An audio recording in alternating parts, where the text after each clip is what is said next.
Hypnos, dieu grec du sommeil. Fils de Nyx, déesse de la nuit, et père de Morphée, divinité des rêves. Mais aussi frère jumeau de Thanatos, personnification de la mort. Ouais, non, stop, attends. Non, c'est trop flippant, on va laisser tomber la mythologie en fait. Donc aujourd'hui, on va parler d'hypnose, et vous allez voir que ça n'a rien à voir avec le sommeil en plus. Et encore moins avec la mort, mais ça j'imagine que vous en doutiez un peu. Allez.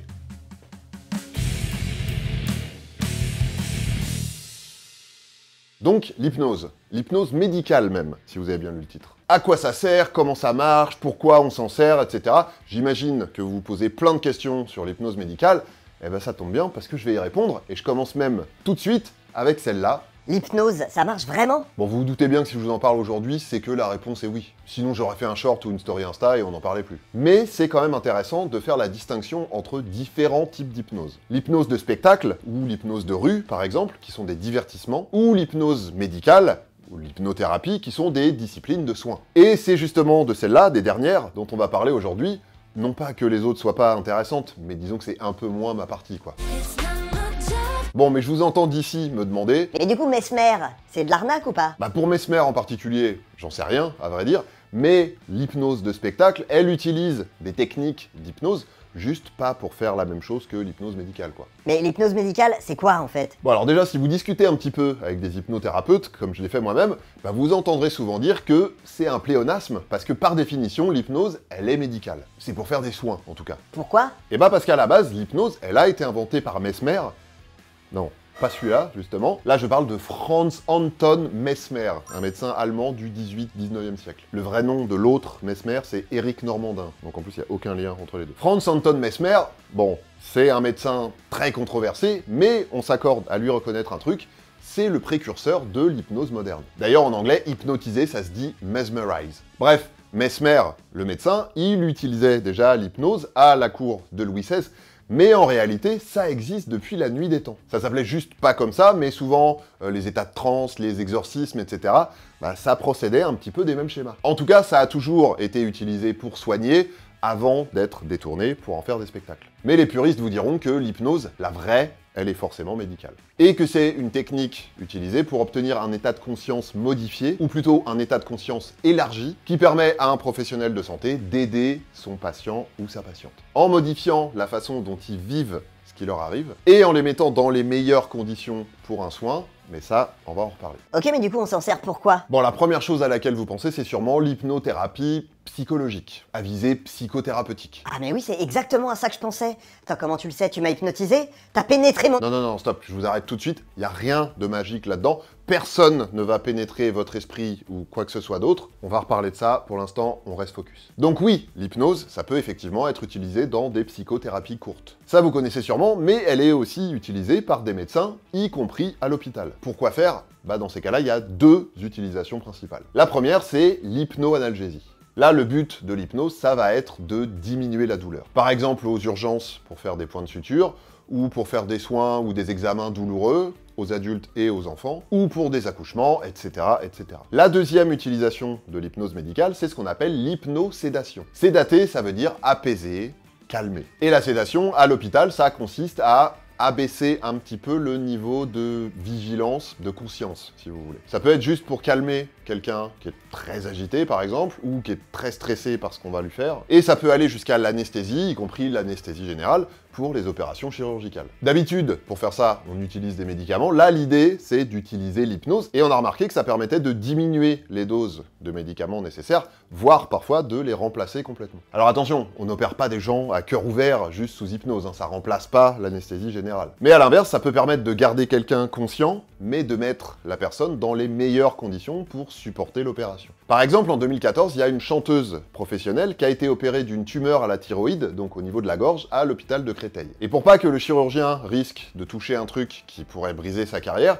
bah il fallait qu'elle soit non seulement capable de parler, mais même de chanter pendant son opération. Autant dire que là, du coup, l'anesthésie générale, bah c'était pas possible. Mais le problème, c'est que c'était une opération beaucoup trop lourde pour qu'elle soit faite juste sous anesthésie locale. Du coup, l'anesthésiste, qui est un spécialiste de l'hypnose médicale, bah, il a complété l'anesthésie locale avec de l'hypnose, et ça a parfaitement marché. Et un petit peu dans un même ordre d'idée, de garder les gens conscients pour être sûr qu'on touche pas à un truc qui craint pendant une opération, on a déjà opéré des gens de tumeurs au niveau du cerveau sous hypnose. Et l'hypnose, c'est aussi de plus en plus utilisé dans la prise en charge de plein de trucs différents, comme le stress, les troubles du sommeil, certaines douleurs chroniques, des troubles digestifs, etc. Mais attention, les médecins ou les soignants qui pratiquent ça, c'est des professionnels de santé qui sont spécifiquement formés à l'hypnose médicale. Et comment ça marche alors? Alors déjà, on va commencer par casser le mythe tout de suite.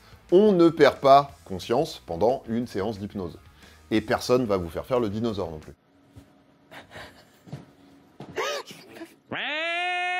Même si vous tombez sur un médecin particulièrement facétieux, il pourra pas vous faire ça, c'est pas comme ça que ça marche. L'hypnose, ça a rien de mystique, c'est juste technique en fait. Ce qui va se passer, c'est que par la parole, l'hypnothérapeute, il va vous amener à un état de conscience qui va vous permettre d'avoir accès et de contrôler un certain nombre de choses que vous ne pouvez pas gérer en temps normal. Cet état, vous le connaissez, en fait, c'est un petit peu le même que celui dans lequel on est quand on se concentre très fort sur quelque chose. Vous savez, quand on a cette impression de plus vraiment être là, de s'évader un petit peu, mais tout en restant conscient et en gardant le contrôle de ce qu'on fait. Bon, un exemple concret pour que vous voyez bien de quoi je parle. Vous voyez, quand vous lisez un livre et que vous êtes complètement absorbé. Bon, déjà, il peut se passer plein de trucs autour de vous, vous vous en rendez pas forcément compte. Et si vous êtes vraiment à fond dans l'histoire, bah peut-être qu'il y a des images qui vous viennent, que vous avez l'impression de les voir, peut-être que vous avez l'impression de ressentir des émotions, voire carrément de ressentir des sensations. Et des fois même, vous décrochez de la lecture parce que votre esprit est parti ailleurs. Vous avez tourné les pages, mais impossible de vous rappeler ce que vous venez de lire. Bon, et si vous lisez jamais, bah ça peut faire ça avec la musique aussi. Ça peut mettre dans ces espèces d'états de transe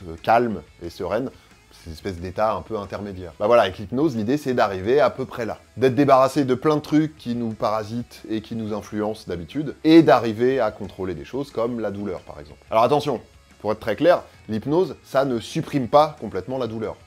Ça nous permet juste de réussir à agir sur certaines de ses composantes pour la rendre supportable. Vous vous souvenez, dans ma vidéo sur la douleur, je vous avais parlé des composantes sensitives, émotionnelles, cognitives, comportementales de la douleur. Bah voilà, c'est à ce niveau-là qu'on arrive à intervenir quand on est sous hypnose, notamment sur la composante émotionnelle. Pour résumer un petit peu les choses, en vous parlant, l'hypnothérapeute, il vous guide jusqu'à cet état, et il vous aide à vous centrer sur vous-même, ce qui a deux conséquences. Vous êtes plus parasité par ce qui se passe à l'extérieur et vous êtes dans un état d'hypersuggestibilité. Ça veut dire que vous allez pouvoir vous laisser guider par la voix de l'hypnothérapeute et de pouvoir agir sur...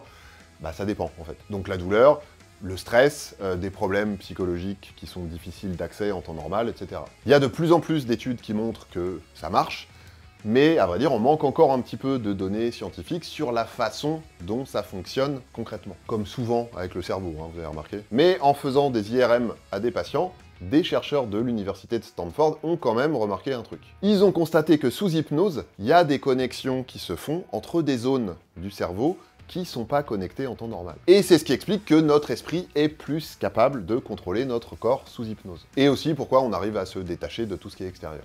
Oui, mais est-ce que c'est dangereux? Bah non, c'est comme tout, si c'est bien fait, c'est pas dangereux.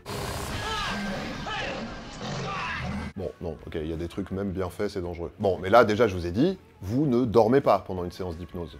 Et vous restez maître ou maîtresse de vos actes. Donc, il va rien vous arriver. Après, il y a des pratiques à risque, comme l'hypnose régressive, par exemple. C'est le fait de faire remonter des vieux souvenirs du passé qu'on avait plus ou moins effacés. Là, il peut y avoir une conséquence négative qu'on appelle les faux souvenirs. Pour expliquer le truc simplement, il faut savoir que nos souvenirs de base, c'est une reconstruction de notre esprit de ce qui s'est passé. C'est pas un enregistrement audio et vidéo d'une scène. C'est très subjectif. Le risque, avec ce genre de pratique, c'est d'aller déterrer un vieux souvenir à moitié effacé et de le reconstruire avec des bouts de trucs qu'on a sous la main. Genre des rêves, d'autres souvenirs, des impressions, des déductions, etc., etc. Et du coup, on se retrouve avec un souvenir qui correspond pas avec ce qui s'est passé réellement, avec toutes les conséquences que ça peut avoir. Mais bon, sorti de ça, l'hypnose, c'est sans danger.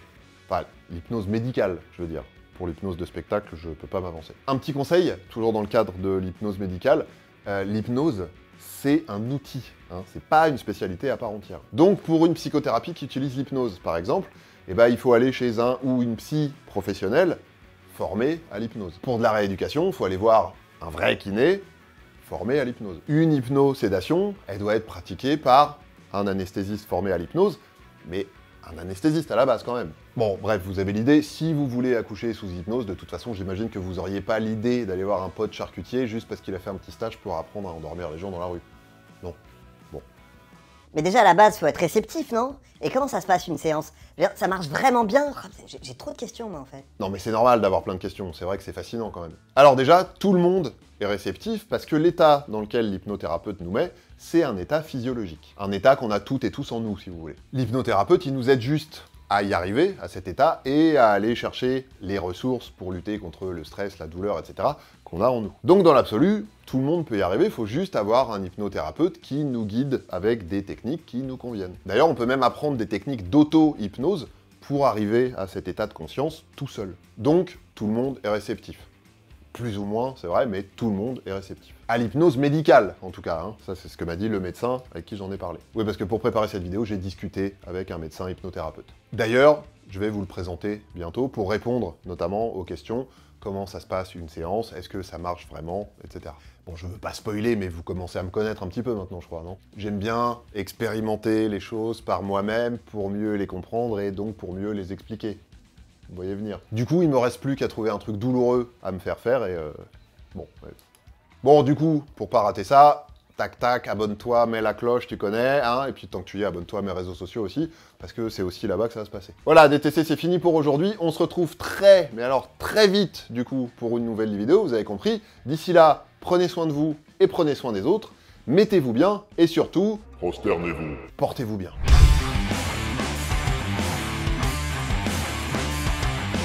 Oui, parce que pour préparer cette vidéo, j'ai discuté avec un médecin hypnothérapeute. Quoi? Les paupières sont lourdes, tu n'as rien entendu.